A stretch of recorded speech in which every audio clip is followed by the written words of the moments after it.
حضرت عمر رضی اللہ تعالی عنہ سے مروی ہے کہ انہوں نے نبی کریم صلی اللہ علیہ وسلم کی جناب میں عرض کیا کہ یا رسول اللہ صلی اللہ علیہ وسلم، آپ مجھے ہر چیز سے زیادہ محبوب ہیں سوائے میرے نفس کے۔ آپ علیہ السلام نے فرمایا، خدا کی قسم جس کے قبضہ میں میری جان ہے، تم مومن نہیں ہو سکتے جب تک کہ میں تمہارے نفس سے زیادہ تم کو محبوب نہ ہو جاؤں۔ پھر حضرت عمر رضی اللہ تعالیٰ عنہ نے فرمایا کہ خدا کی قسم اب آپ مجھے میری ذات سے بھی زیادہ محبوب ہیں۔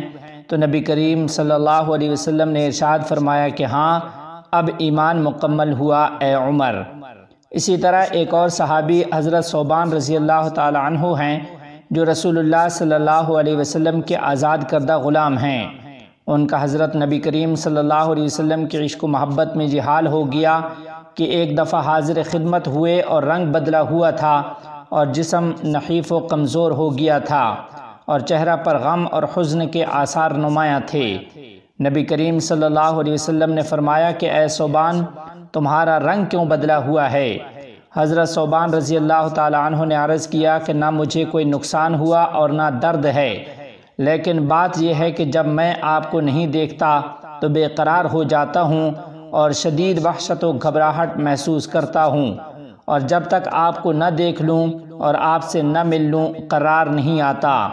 جب میں نے آخرت کا معاملہ سوچا تو اندیشہ ہوا کہ میں وہاں آپ کو نہ دیکھ سکوں گا، کیونکہ میں جانتا ہوں کہ آپ انبیاء کے ساتھ بلند ترین مقام پر ہوں گے، اور میں اگر جنت میں داخل بھی ہوا تو آپ کے درجہ سے کم درجہ پر رہوں گا، اور اگر جنت میں داخل ہی نہ ہو سکا تو پھر کبھی بھی آپ کو نہ دیکھ پاؤں گا۔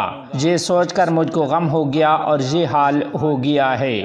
ہمارے نبی اکرم صلی اللہ علیہ وسلم کا ایک واقعہ بخاری میں موجود ہے کہ نبی کریم صلی اللہ علیہ وسلم کا ایک ممبر لکڑی کا تھا جو ویسا ہی معمولی سا بنا ہوا تھا، کوئی مستقل ممبر نہ تھا۔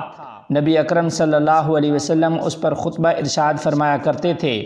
کچھ لوگوں کو توجہ ہوئی تو انہوں نے مسجد کے اندر مستقل ایک ممبر تعمیر کر کے وہاں نصب کر دیا اور لکڑی کا عارضی ممبر جو وہاں پر موجود تھا اس کو وہاں سے ہٹا دیا۔ اس کے بعد حسب معمول اللہ کے نبی صلی اللہ علیہ وسلم جمعہ میں خطبہ ارشاد فرمانے تشریف لائے اور ممبر پر کھڑے ہوئے تو دیکھا کہ کسی کی بلک بلک کر رونے کی آواز آ رہی ہے۔ سب پریشان کہ یہ کون رو رہا ہے؟ صحابہ ادھر ادھر پریشان ہو کر دیکھنے لگے۔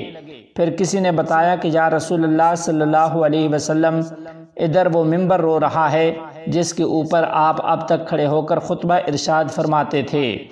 نبی کریم صلی اللہ علیہ وسلم خطبہ چھوڑ کر اس کی طرف تشریف لے گئے اور جا کر اس سے پوچھا کہ کیا بات ہے، کیوں رو رہا ہے؟ ممبر جواب دینے لگا کہ یا رسول اللہ صلی اللہ علیہ وسلم، اب تک آپ کی قربت مجھے نصیب تھی، نئے ممبر کے بننے کے بعد مجھے ایک کونے میں ڈال دیا گیا، میں آپ کی جدائی برداشت نہیں کر سکتا۔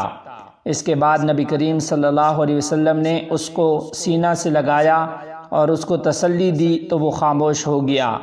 پھر نبی کریم صلی اللہ علیہ وسلم نے ارشاد فرمایا کہ اس ذات کی قسم جس کے قبضہ میں میری جان ہے، اگر میں اس کو اپنے سینے سے نہ لگاتا تو یہ میری جدائی کے صدمے میں قیامت تک روتا رہتا۔